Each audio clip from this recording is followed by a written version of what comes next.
The stage from Omaha pulled into Cheyenne, Wyoming on a bitterly cold November morning in 1875.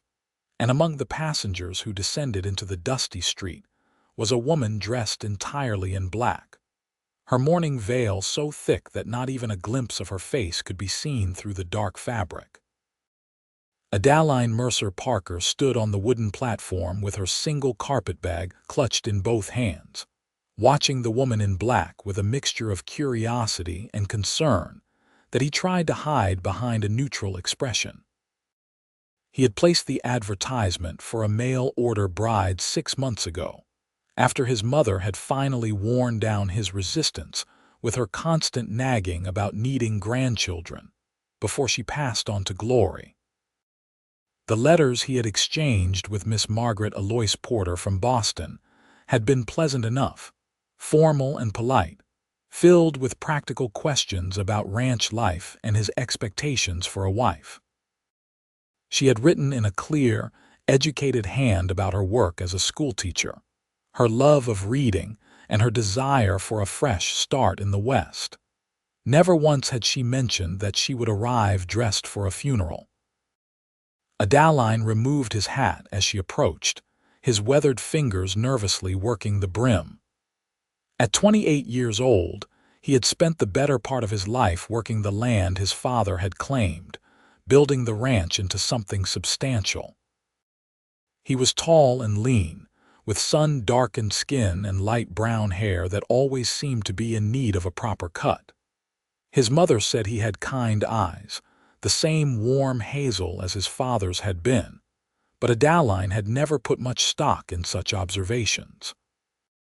He was a practical man who understood cattle and horses, weather patterns and water rights, not the finer points of courtship and romance. "Miss Porter?" he asked, his voice rough from disuse. He spent most of his days alone on the range with only his dogs and horses for company. The woman in black turned toward him, and even through the heavy veil he could sense her scrutiny. "Mr. Thorne." Her voice was soft, almost musical with the cultured accent of educated Boston society. But there was something else beneath it, a hollowness that made his chest tighten with unexpected sympathy. "Yes, madam, I am Adaline Thorne. I have a wagon waiting to take us out to the ranch. It is about an hour's ride from town." He gestured toward the bugboard he had left tied near the mercantile, feeling suddenly awkward and uncertain. "I apologize if this is presumptuous, but may I ask about your mourning attire? Your letters made no mention of a recent loss." Margaret stood very still for a long moment, and Adaline wondered if she would answer at all. Finally, she spoke, her words carefully measured. "My sister passed 3 months ago. She was my only family. I did not mention it in my letters because I feared you might withdraw your offer if you knew I was in mourning." She paused, then added with brutal honesty, "I had nowhere else to go, Mr. Thorne. The school where I taught was closing, and without family connections, I had no prospects in Boston. Your advertisement seemed like providence." Adaline felt something shift in his chest, a protective instinct rising up that surprised him with its intensity. "I am sorry for your loss, Miss Porter, and I want you to know that I would not have withdrawn my offer. Everyone deserves a chance at a new beginning, regardless of their circumstances." He picked up her carpetbag, noting how light it was, how little she had brought with her across half a continent. "The ranch house is not fancy, but it is warm and solid. My mother lives with me, and she has been looking forward to meeting you. She is a good woman, if a bit outspoken at times." They walked together toward the wagon, and Adaline could feel the eyes of the townspeople following them, curious and judgmental in equal measure. Cheyenne was still rough around the edges, despite the arrival of the railroad 3 years earlier.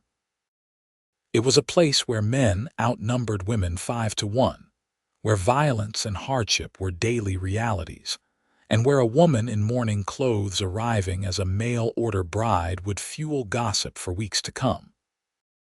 He helped Margaret into the wagon seat, his hands gentle and respectful, then climbed up beside her and took the reins. The two horses, a matched pair of sturdy bays named Thunder and Lightning, started forward at his command, their breath forming white clouds in the cold morning air. For the first several miles, they rode in silence. Adaline wanted to say something comforting, something that would ease the obvious tension in Margaret's posture, but words had never been his strength. Instead, he focused on driving, pointing out landmarks as they passed them. The creek that marked the eastern boundary of his property. The stand of cottonwoods where he had built a lined shack for use during harsh weather. The rolling hills in the distance where his cattle grazed. "It is beautiful," Margaret said suddenly, and there was genuine wonder in her voice. "I have never seen so much open space. In Boston, everything felt so crowded, so confined. Here it feels like you can breathe." Adaline glanced at her, wishing he could see her face beneath the veil. "It can be lonely too," he said honestly. "The winters are hard and we can go weeks without seeing another soul. Some people find the isolation difficult to bear." "I think I will find it healing," Margaret replied. "I have had enough of crowds and noise and constant social obligations. I want peace. I want to wake up each morning without the weight of expectation pressing down on me." They talked more easily after that, the conversation flowing with unexpected naturalness. Adaline told her about the ranch, about the 100 head of cattle he ran and the dozen horses he bred. He spoke of his plans to expand, to build a bigger barn and maybe add some chickens and pigs. Margaret listened intently, asking intelligent questions that showed she was genuinely interested in understanding this new life she had chosen. When they finally pulled up in front of the ranch house, the sun was approaching its zenith. The house was a simple structure, built from rough-hewn logs with a stone chimney at one end. It was not grand, but it was well-maintained, with glass windows and a covered porch that wrapped around two sides. Smoke curled from the chimney, promising warmth inside. The front door flew open before Adaline could help Margaret down from the wagon, and his mother came bustling out, wiping her hands on her apron. Martha Thorne was a small, sturdy woman in her early 50s, with gray-streaked brown hair pulled back in a practical bun and sharp blue eyes that missed nothing. "You must be Margaret," Martha said, her tone warm but assessing. "Welcome to our home. I have stew on the stove and fresh bread cooling. You must be exhausted from your journey." Her gaze took in the morning clothes and her expression softened. "Come inside, child. We will get you settled." The interior of the house was surprisingly comfortable, with rag rugs on the wooden floors and curtains at the windows. The main room served as both kitchen and living area, with a large stone fireplace providing heat and light. Two doors led off to what Margaret assumed were bedrooms. "I have prepared the spare room for you," Martha said, leading Margaret through one of the doors. "It is small, but the bed is comfortable, and you will have privacy. Adaline and I want you to feel at home here." The room was indeed small, but it was clean and welcoming, with a quilt-covered bed, a small dresser, and a washstand. Margaret set down her carpetbag and slowly removed her bonnet and veil, revealing her face for the first time. Adaline, who had followed them inside, felt his breath catch. Margaret was beautiful, with delicate features and pale skin that spoke of too many days spent indoors. Her hair was dark brown, almost black, and pulled back severely from her face, but it was her eyes that held him captive. They were a striking blue-green, the color of the ocean on a stormy day, and they held a depth of sorrow that made his heart ache. She was also much younger than he had expected. Perhaps 23 or 24, a full 5 years his junior. The realization made him feel suddenly protective, almost fatherly, though that was not the relationship they were meant to have.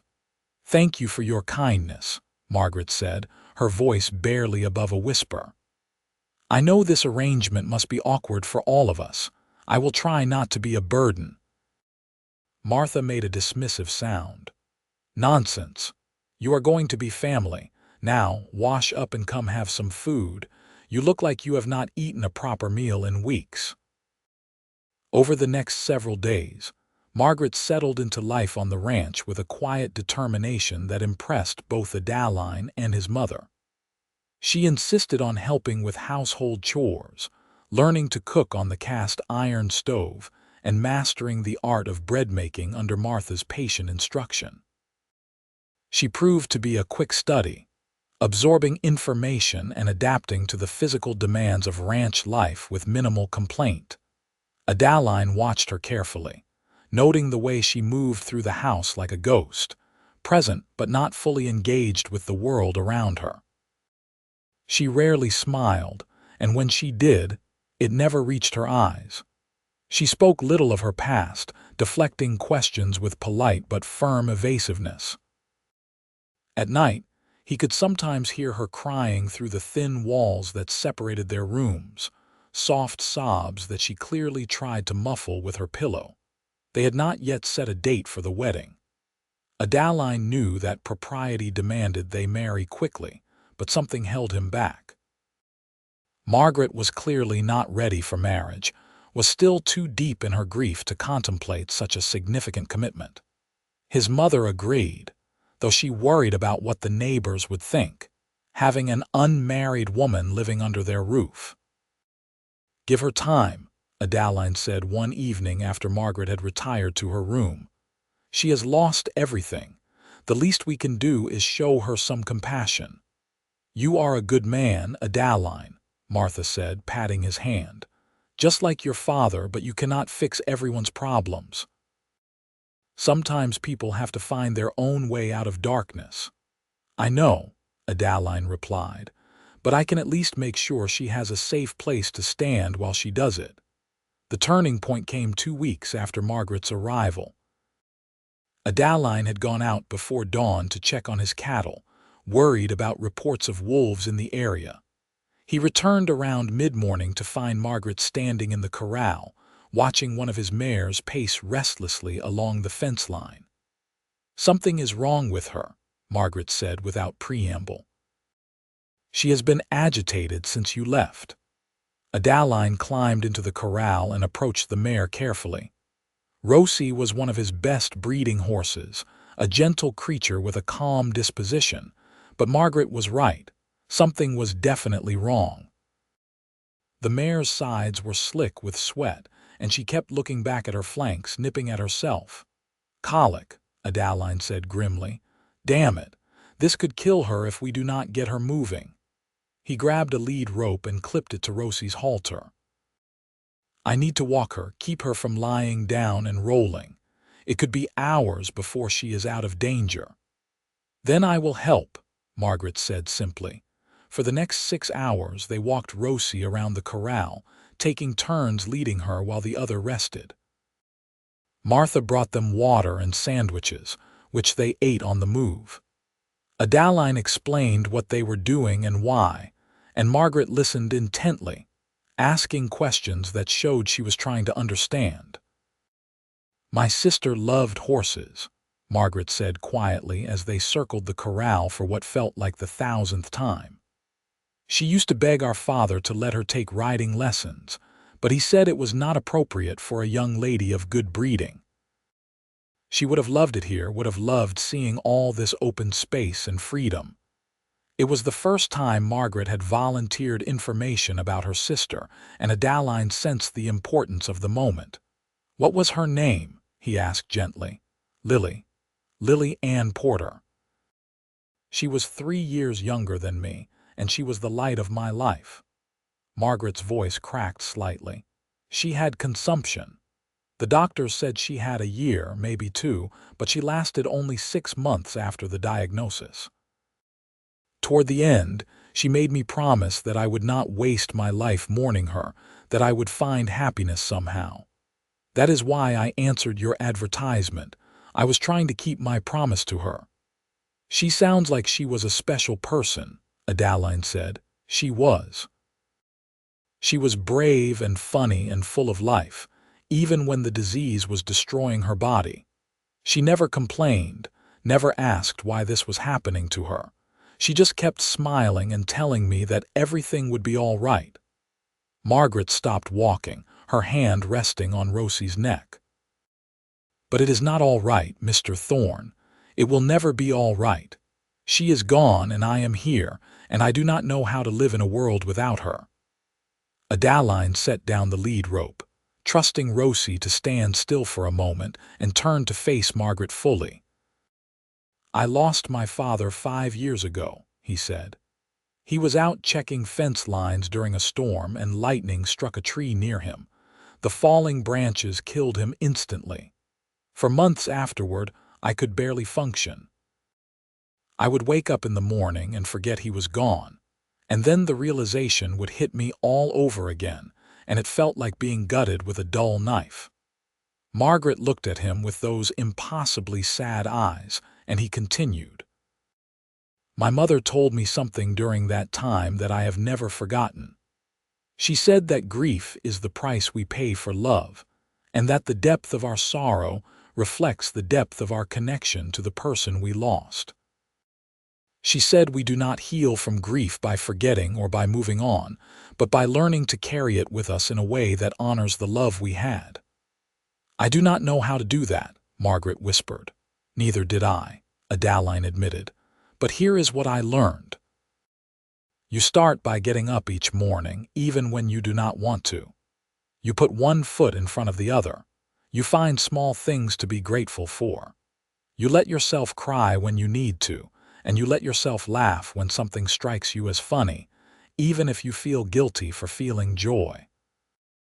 And you accept help from people who care about you, even if you think you do not deserve it." "Why are you being so kind to me?" Margaret asked, tears streaming down her face. "I came here under false pretenses. I am not the woman you thought you were getting. I am broken and sad and probably not capable of being the wife you need." Adaline reached out slowly, giving her time to pull away if she wanted, and gently wiped a tear from her cheek with his thumb. "You came here looking for a fresh start and I offered you one. Nothing about that was false. As for being broken, well, we are all a little broken in one way or another. That does not make us any less worthy of kindness or compassion." He paused, then added softly, "I will help you live again, Margaret. I promise you that. However long it takes, whatever you need, I will be here." Something shifted in Margaret's expression, a tiny crack in the wall she had built around herself. She nodded once, then turned back to Rosie, who had started to show signs of improvement. The mare was calmer now, her breathing more regular, and when Adaline offered her some water, she drank eagerly. "I think she is going to be fine," Adaline said with relief. "Because you did not give up on her," Margaret said. "Because you kept her moving, even when it would have been easier to let her be." They looked at each other then, and Adaline felt something pass between them, an understanding that went deeper than words. This arrangement they had entered into might have started as a practical business transaction, but it was becoming something more, something neither of them had expected. Over the following weeks, a tentative friendship developed between them. Adaline taught Margaret to ride, starting her on his gentlest horse and patiently coaching her through her nervousness. She proved to be a natural rider, with good balance and soft hands, and soon she was accompanying him on short rides around the property. Margaret, in turn, shared her love of books with him. She had brought a small collection of volumes in her carpetbag, classics that she had saved from her teaching days, and she began reading aloud in the evenings after supper. Adaline found himself looking forward to these quiet hours, listening to her musical voice bring stories to life while his mother knitted by the fire. Winter settled over Wyoming with brutal intensity. The temperatures plummeted, and snow piled high around the ranch house. Adaline spent long days breaking ice in water troughs and making sure his cattle had access to food and shelter. Margaret and Martha worked to keep the house warm and the three of them fed, a constant battle against the elements. On Christmas Eve, a blizzard struck with terrifying force. The wind howled like a living thing, and snow fell so thickly that Adaline could barely see 3 feet in front of his face when he went out to check on the animals. He made it to the barn and back, but by the time he staggered through the front door, he was coated in ice and shaking with cold. Margaret and Martha descended on him immediately, stripping off his frozen coat and gloves and wrapping him in blankets. Margaret made him sit by the fire while she heated water for tea, her hands shaking slightly as she worked. "You could have died out there," she said, her voice sharp with fear. "What if you had gotten lost between the house and the barn? What if you had frozen to death and we did not find you until spring?" Adaline was surprised by the intensity of her reaction. "The animals needed tending," he said simply. "I could not just leave them." "The animals are not worth your life," Margaret snapped and then burst into tears. "I cannot lose anyone else, I just cannot. Please do not take foolish risks, please." Adaline stood and pulled her into his arms, feeling her shudder against him. "I am sorry," he murmured into her hair. "I did not think about how my actions might affect you. I promise to be more careful." Martha tactfully retreated to her room, leaving them alone by the firelight. Margaret clung to Adaline for a long moment, and he found himself stroking her back in slow, soothing circles. She fit perfectly against him, her head tucked beneath his chin, and he realized with startling clarity that what he felt for her went far beyond obligation or duty. He was falling in love with her. The realization should have frightened him, but instead it felt right, as inevitable as the changing of the seasons. This quiet, wounded woman had worked her way into his heart with her determination and her hidden strength, with the way she tried so hard to be brave even when she was terrified. "Margaret," he said softly, and she pulled back to look at him. Her eyes were red from crying, but they were also more alive than he had ever seen them. "I want you to know that you are safe here. You will always be safe here. And if you decide that you do not want to marry me, that you would rather just stay on as part of the family, that is fine too. I will not hold you to our original agreement if it is not what you want anymore." Margaret searched his face for a long moment. "What if I told you that I think I do want to marry you?" she asked, her voice barely audible over the howling wind.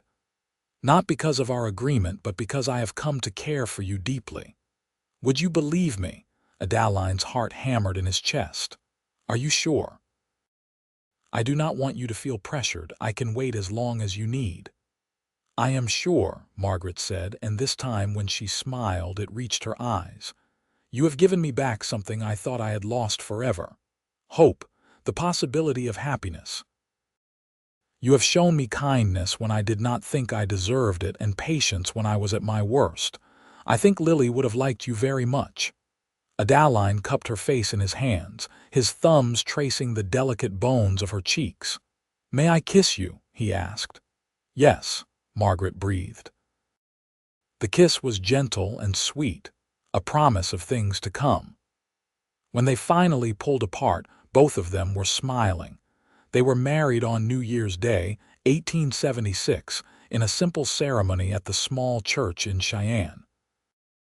Martha stood as witness, beaming with pride, and several of Adaline's neighbors attended, curious about the mail-order bride who had arrived in mourning clothes and won the heart of one of the most eligible bachelors in the county.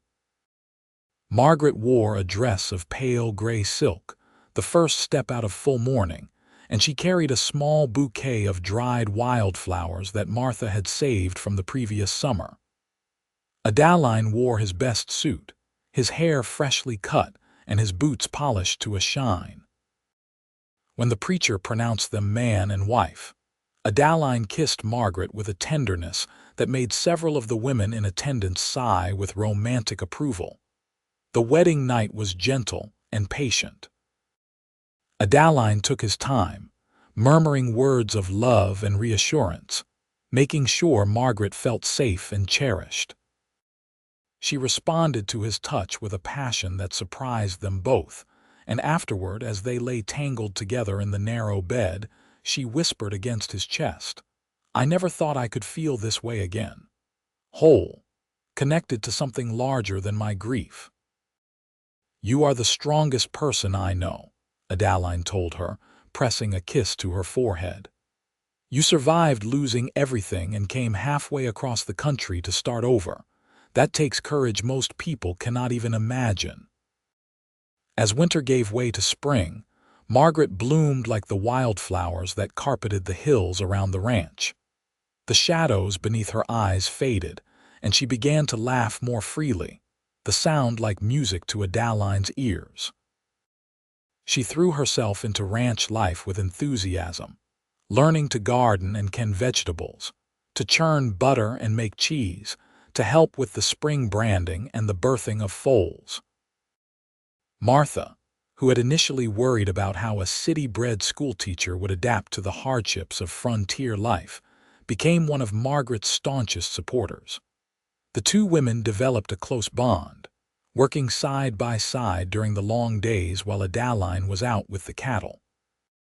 Martha taught Margaret the skills she would need to run a ranch household, and Margaret taught Martha to read more fluently, opening up whole new worlds through books. By summer, Margaret had become an integral part of the community. She started teaching reading and basic arithmetic to the children of neighboring ranchers, holding classes in the ranch house parlor twice a week.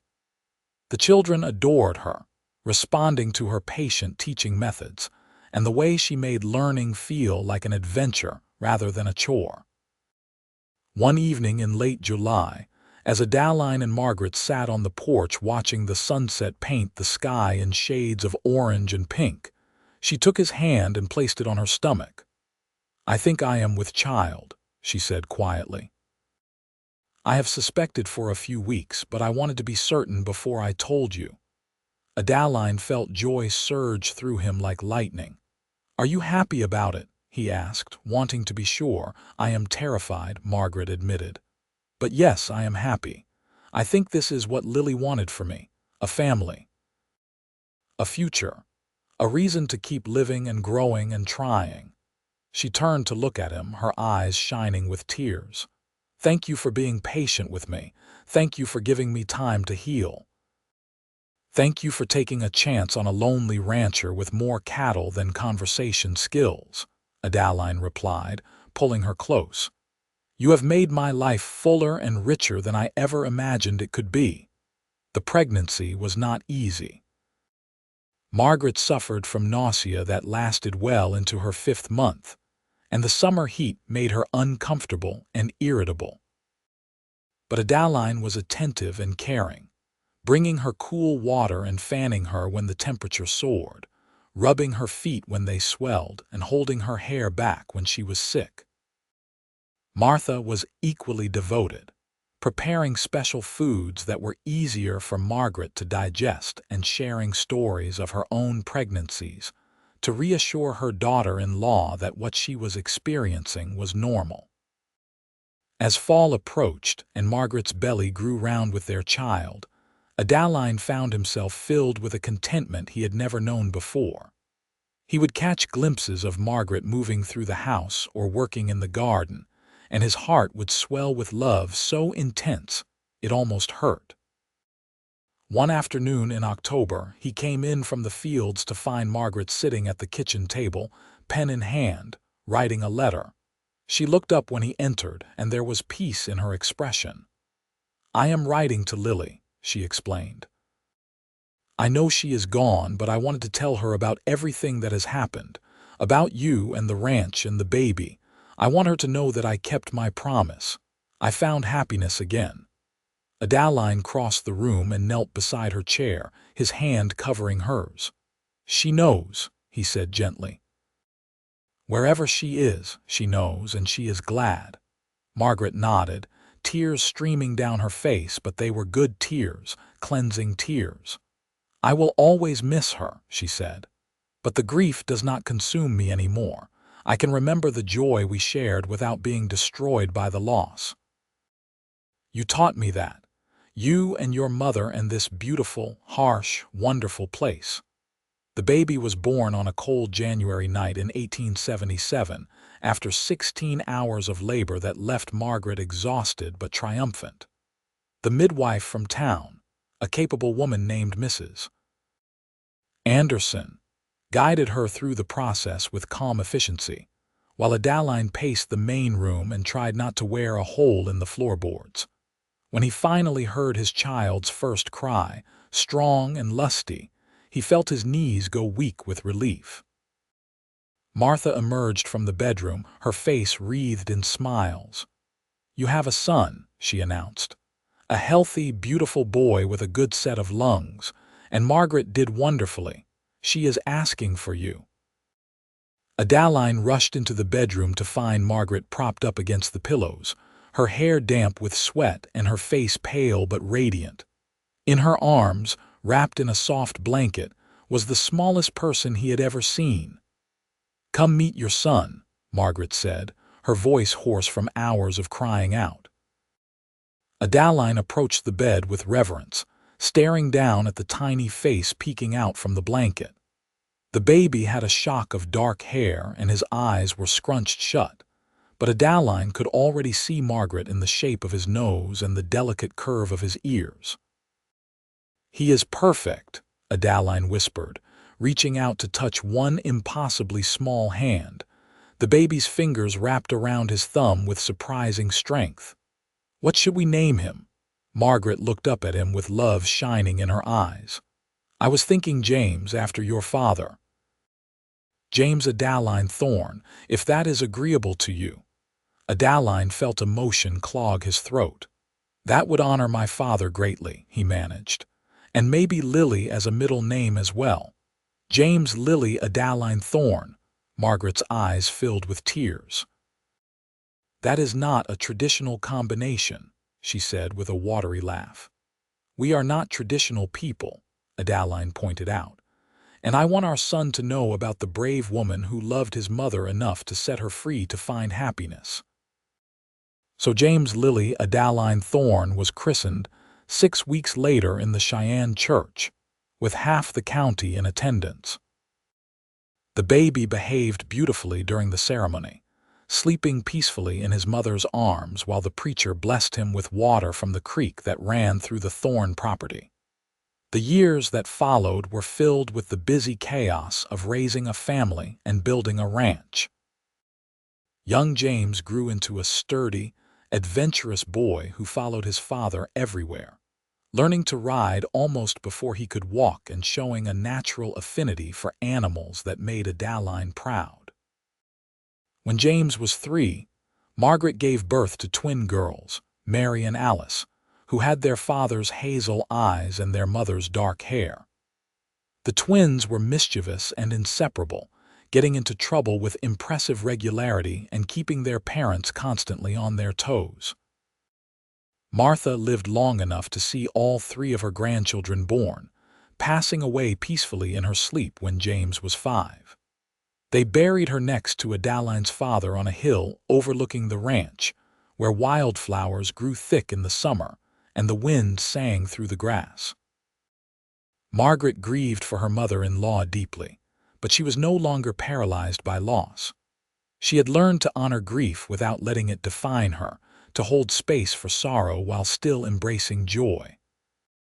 On difficult days, she would ride out to the hill where Martha and Adaline's father were buried, and she would tell them about their grandchildren and the life she and Adaline were building.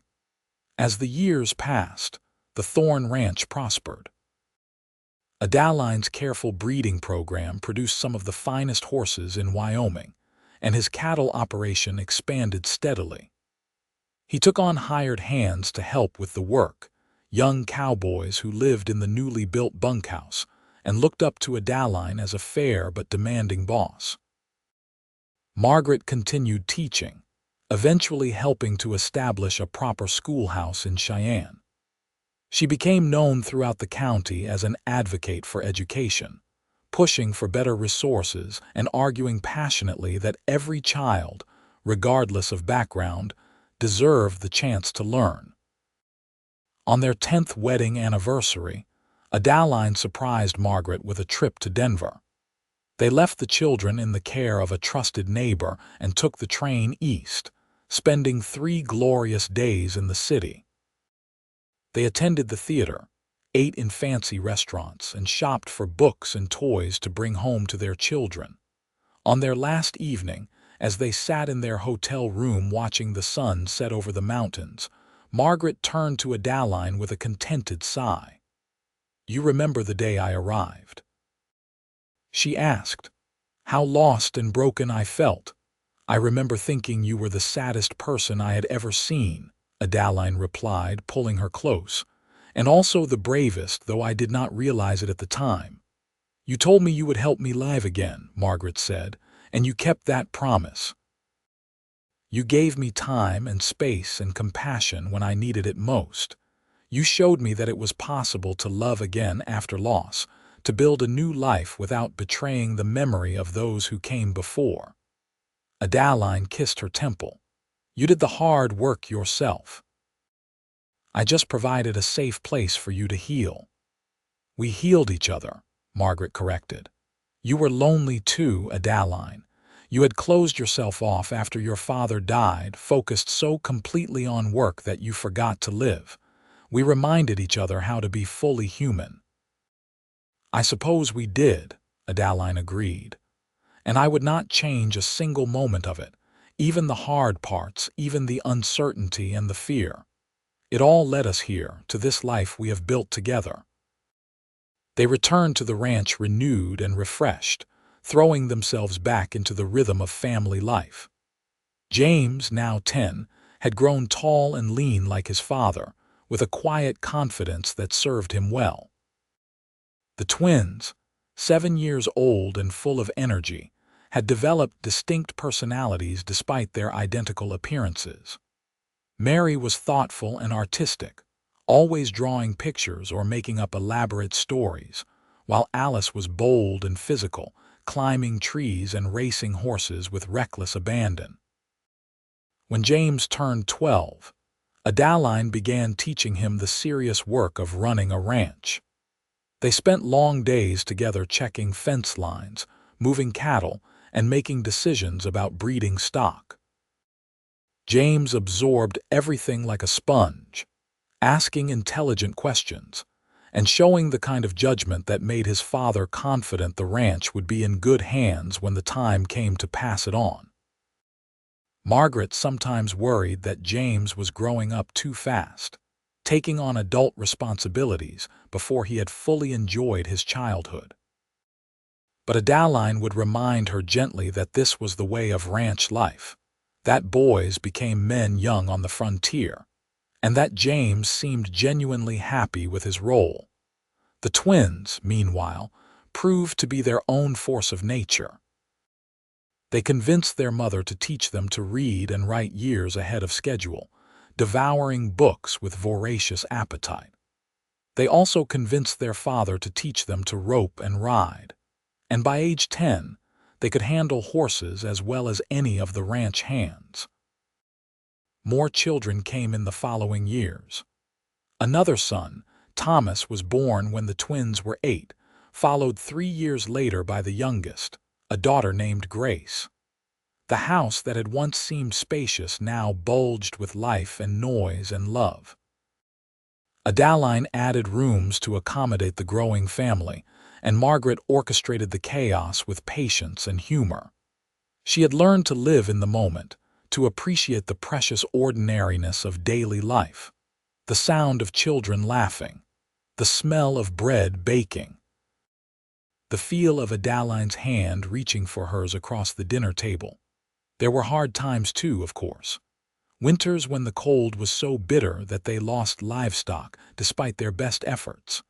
Summers when drought dried up the creeks and they had to haul water from the river. Years when cattle prices dropped and money was tight. Through it all, Adaline and Margaret faced challenges as a team, their partnership forged in those early days of grief and healing now tempered into something unbreakable. They made decisions together, supported each other's dreams, and never went to bed angry, no matter how heated their disagreements might have been. One spring day, when Margaret was 41 and Adaline 46, they rode out together to check on the far pasture where the yearling calves were grazing. It was a perfect Wyoming day, with endless blue sky and the smell of new grass on the wind. They dismounted near the creek and sat on a fallen log, watching the water sparkle in the sunlight. Adaline put his arm around Margaret's shoulders, and she leaned into him with the ease of long familiarity. "You ever think about what your life would have been like if you had stayed in Boston?" Adaline asked. Margaret considered the question seriously. "Sometimes," she admitted, "but I cannot imagine it anymore. That person I was before, the one drowning in grief and seeing no way forward, feels like someone I used to know rather than who I actually am. Coming here, meeting you, building this life together, it changed me fundamentally." "For the better, I hope," Adaline said. "For the better," Margaret confirmed. "I have become stronger and braver and more capable than I ever thought possible. I have learned to trust my own judgment, to take risks, to embrace uncertainty, and I have loved and been loved in return, which is the greatest gift of all." She turned to look at him, her blue-green eyes clear and bright. "You saved my life, Adaline. Not in some dramatic, romantic way, but in the daily, ordinary work of showing up and being present and refusing to let me disappear into my grief. You saw me when I felt invisible. You valued me when I felt worthless. You loved me when I did not think I was lovable." Adaline felt his throat tighten with emotion. "You gave me a life worth living," he said. "Before you came, I was just going through the motions, working myself to exhaustion so I did not have to think or feel too much. You reminded me what it meant to be alive, to be connected to another person, to build something meaningful together."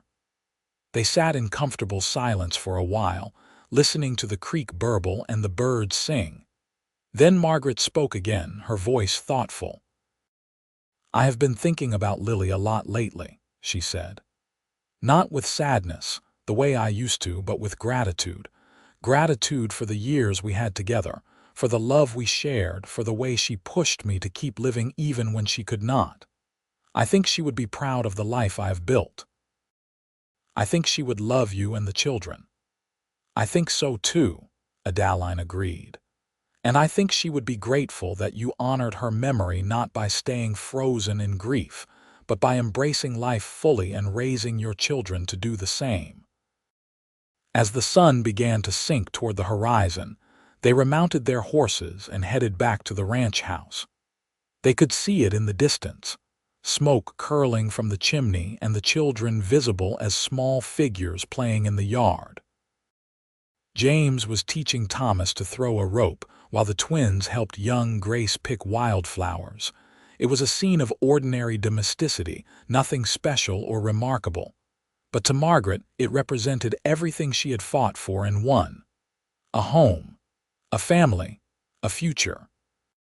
The chance to live and love and grow old with a good man by her side. That evening, after the children were in bed and the house was quiet, Adaline and Margaret sat together on the porch, watching the stars emerge one by one in the darkening sky. The night was warm and soft, filled with the sound of crickets and the occasional moo from the cattle in the nearby pasture. "I love you," Margaret said, her hand clasped in Adaline's. "I know I tell you that every day, but I want you to really understand what I mean when I say it.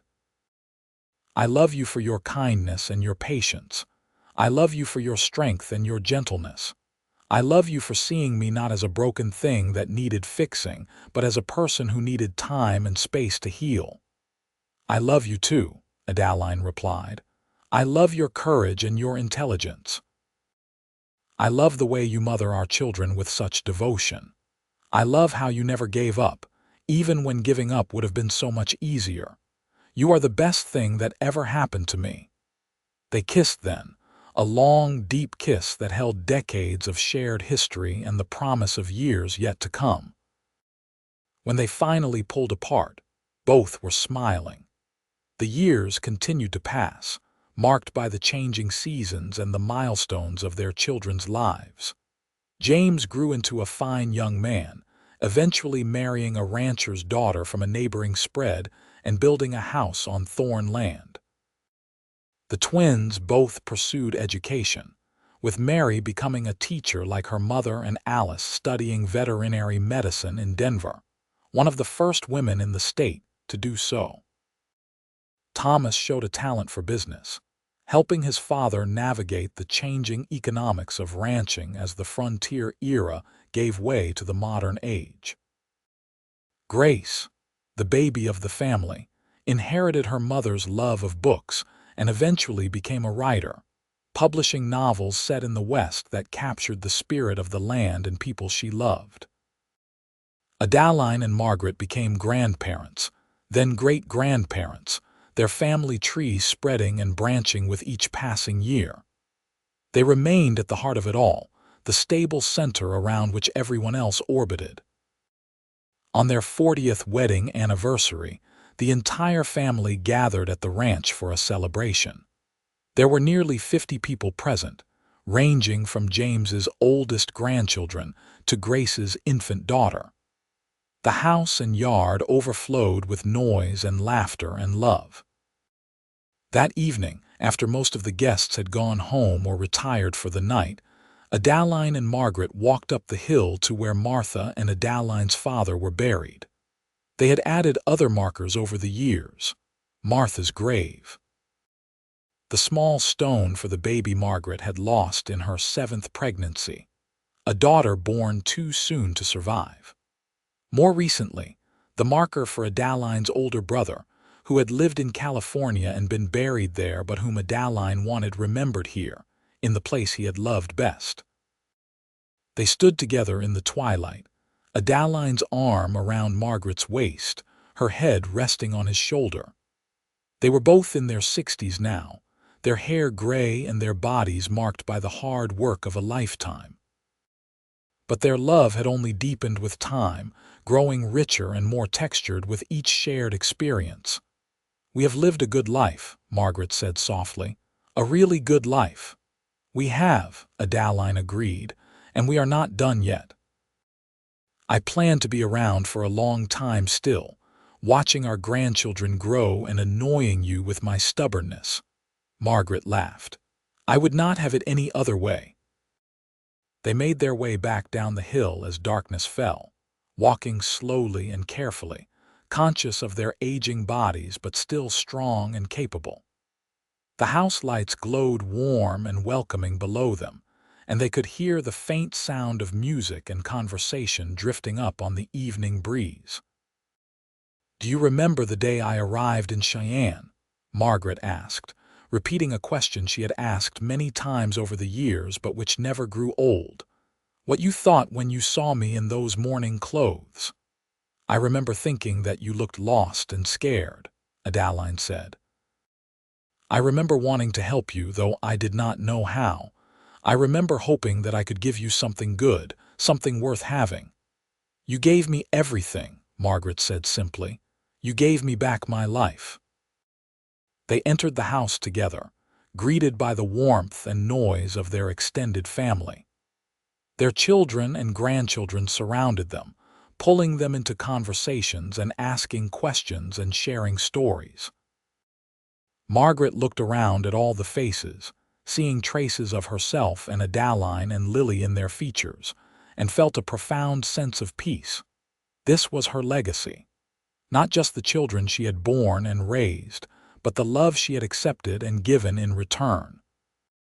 The courage she had found to keep living when death seemed easier. The choice, made again and again over 4 decades, to embrace joy even in the face of loss. Late that night, after everyone had finally settled down to sleep, and the house was quiet once more, Adaline and Margaret lay in their bed with the window open to catch the cool night breeze. They had shared this bed for 40 years, had made love and argued and comforted each other through countless nights within its frame. "Thank you," Margaret whispered into the darkness. "For what?" Adaline asked, though he knew the answer. "For keeping your promise. For helping me live again. For loving me when I could not love myself. For being patient and kind and steadfast. For building this beautiful life with me." Adaline pulled her close, her head resting on his chest where she could hear the steady beat of his heart. "You made it easy to keep that promise," he said. "You did the hard work. You chose to heal, to grow, to embrace this life we built together. I just walked beside you while you did it." "We walked together," Margaret corrected. "As we always have, as we always will." They drifted off to sleep wrapped in each other's arms, surrounded by the family they had created and the life they had built together. Outside, the Wyoming wind whispered through the grass, carrying with it the scent of wildflowers and the promise of another beautiful day to come. The mail-order bride who had arrived in mourning clothes had long since shed those dark garments, replacing them with the vibrant colors of a life fully lived. And the cowboy who had promised to help her live again had kept his word, not through grand gestures or dramatic rescues, but through the quiet, steady work of loving her well. Their story was not one of instant transformation or magical healing. It was a story of patience and persistence, of choosing to keep going even when the way forward was unclear. It was a story of two people who had been broken in different ways finding wholeness in each other. It was a story of hope triumphant over despair, of love conquering grief, of the human spirit's remarkable capacity for resilience and renewal. And it was a story that would live on through their children and grandchildren, a testament to the power of kindness and compassion, and the simple act of showing up for another person, day after day, year after year, until the darkness finally lifts and the light comes flooding back in. On a summer morning several years later, Adaline woke early as he always did, despite being well into his 70s now. He turned to look at Margaret, still sleeping peacefully beside him, her silver hair spread across the pillow and her face relaxed in repose.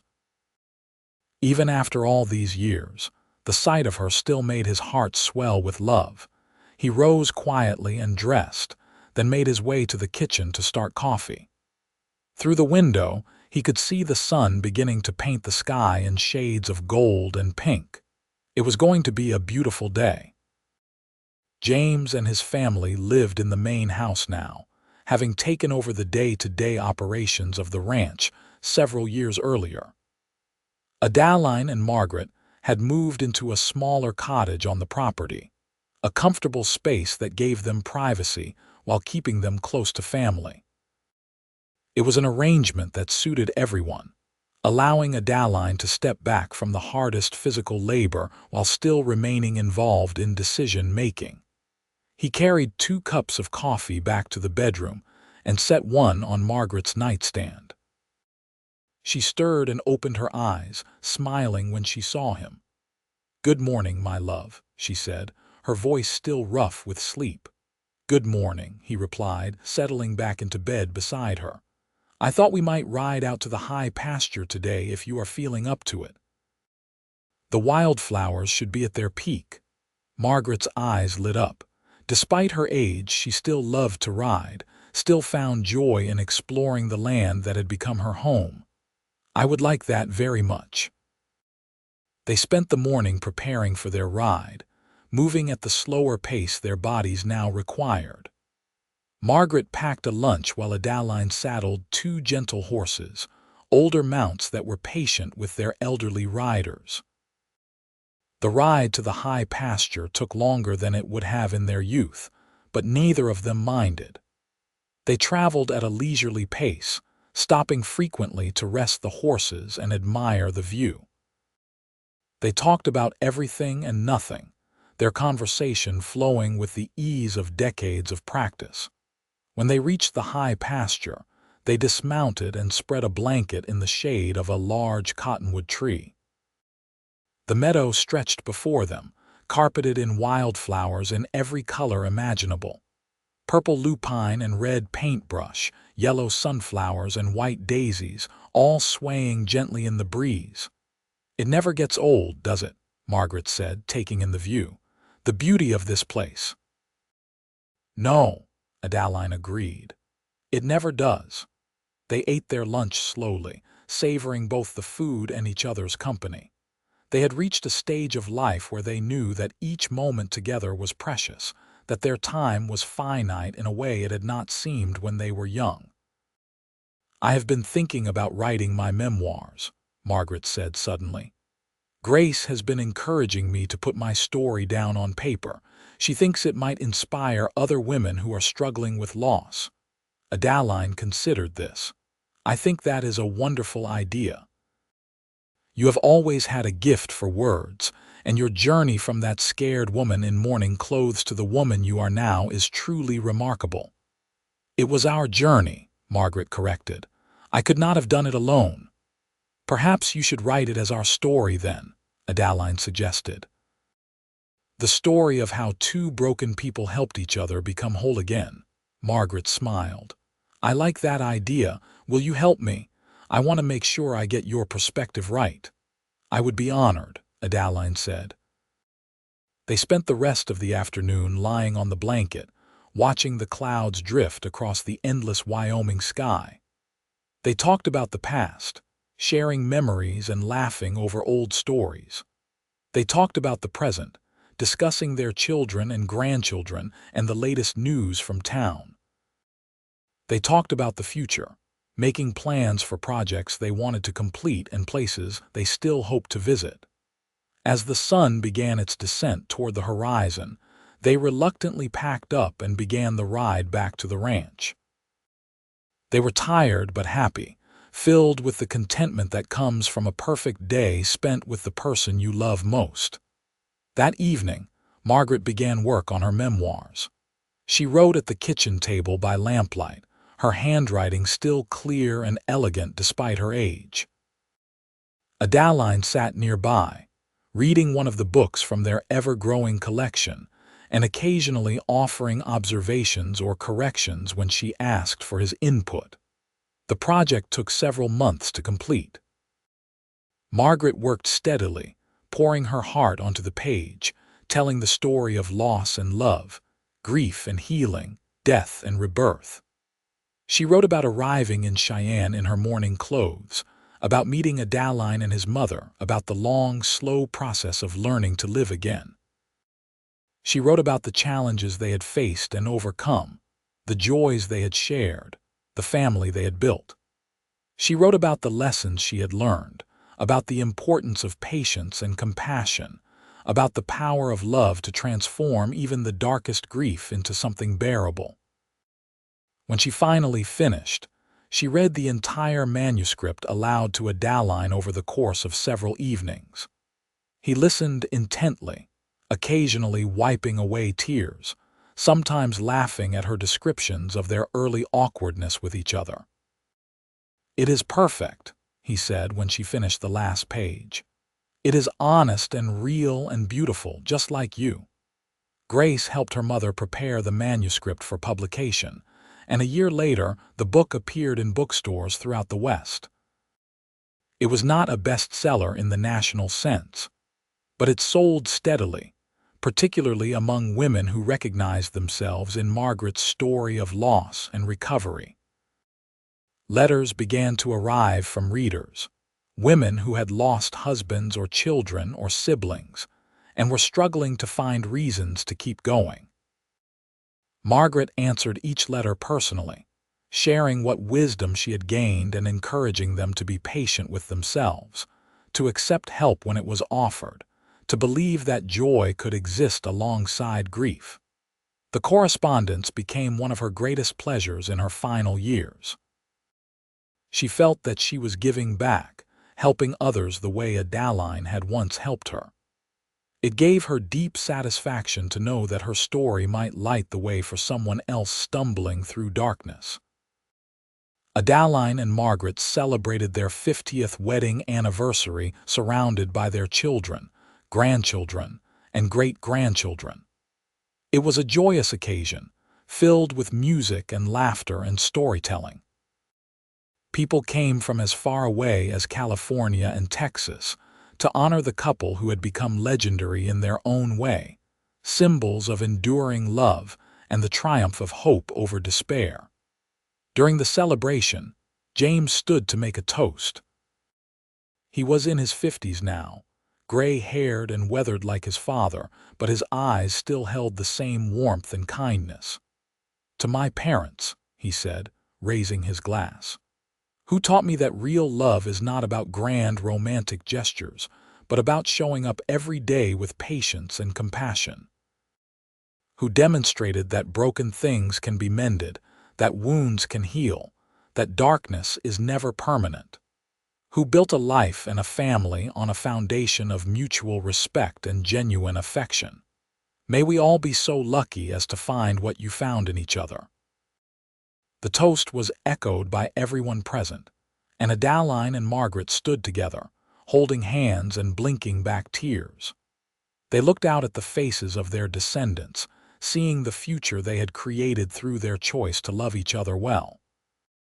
"Thank you," Margaret said softly, her voice carrying in the sudden quiet. "Thank you all for being here, for being part of this family we have built. You are our greatest achievement, our most important legacy. We have been blessed beyond measure." The years that followed were gentle ones. Adaline and Margaret settled into the rhythm of old age, content to spend their days in each other's company. They still took short rides when the weather was good, still read together in the evenings, still held hands as they walked slowly around the property they had built into something prosperous and beautiful. When Adaline was 79, he suffered a heart attack while helping repair a fence. It was not fatal, but it weakened him significantly, and he never fully recovered his strength. Margaret nursed him with tender devotion, just as he had once cared for her in her grief. "I am sorry I am such a burden," he said one afternoon as she helped him from his chair to the bed. "You are not a burden," Margaret said firmly. "You are my husband, my partner, my greatest love. Taking care of you is a privilege, not a hardship. You spent decades making sure I had what I needed to heal and thrive. Let me do the same for you now." Adaline smiled, his eyes still bright despite his failing body. "I love you, Margaret Thorne. Loving you has been the greatest honor of my life." "And loving you has been mine," Margaret replied, kissing his forehead. Adaline lived for 2 more years after his heart attack, spending his final days surrounded by family and comfort. When the end came, it was peaceful. He simply fell asleep one warm summer evening and did not wake up. Margaret was devastated by the loss, but she did not shatter the way she had when Lily died. She grieved deeply and honestly, but she also celebrated the remarkable life they had shared together. At his funeral, she spoke of his kindness and his strength, his patience and his unwavering support. She thanked him for keeping his promise to help her live again, and she assured him that she would continue to do so, honoring his memory through the fullness of her own life. She lived for 5 more years after Adaline's death, spending her time with her children and grandchildren, continuing her correspondence with readers of her book, and working on a second volume that told the story of their later years together. She died peacefully at the age of 84, sitting in her favorite chair on the porch of the cottage she had shared with Adaline, looking out over the land she had grown to love so deeply. They buried her next to Adaline on the hill overlooking the ranch, where wildflowers grew thick and the wind sang through the grass. Her gravestone bore a simple inscription, "Margaret Aloyce Thorne, Beloved wife, mother, grandmother, she lived fully and loved well.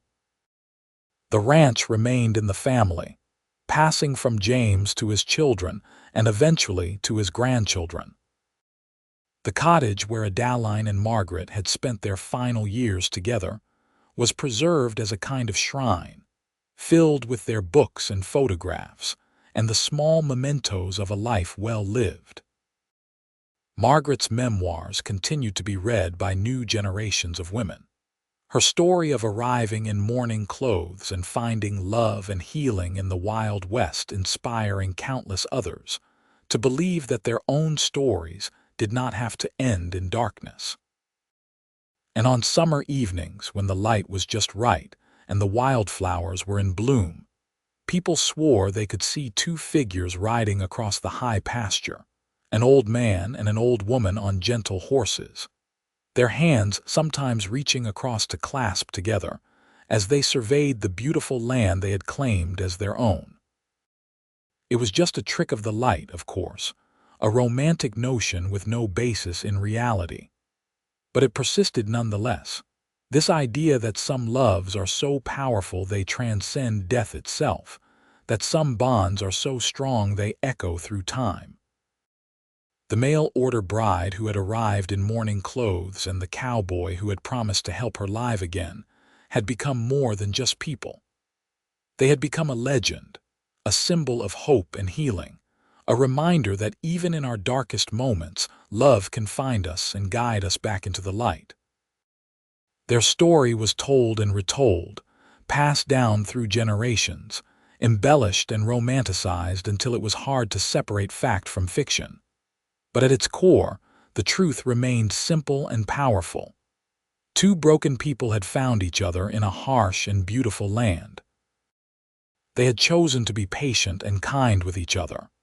They had built a life together, one day at a time, until the darkness lifted and joy returned. And in doing so, they had demonstrated something fundamental about the human experience, that we are resilient, that we can survive even the most devastating losses. That love, when offered freely and accepted with courage, has the power to heal wounds we thought were permanent. The Thorne Ranch continued to thrive for generations, a testament to the foundation that Adaline and Margaret had built through their hard work and dedication. Their descendants carried forward their values of kindness, perseverance, and the importance of family. The land itself seemed to hold their memory, as if the very soil had been enriched by their love and commitment. On the 100th anniversary of Adaline and Margaret's wedding, the family organized a grand reunion at the ranch. More than 200 people attended, all of them descended from or connected to the couple who had started it all. They gathered on the hill where Adaline and Margaret were buried, and James's great-granddaughter read passages from Margaret's memoir, her voice carrying across the wind. "We do not heal from grief by forgetting," she read, "but by learning to carry it with us in a way that honors the love we had. We live fully not by denying our pain, but by refusing to let it define us.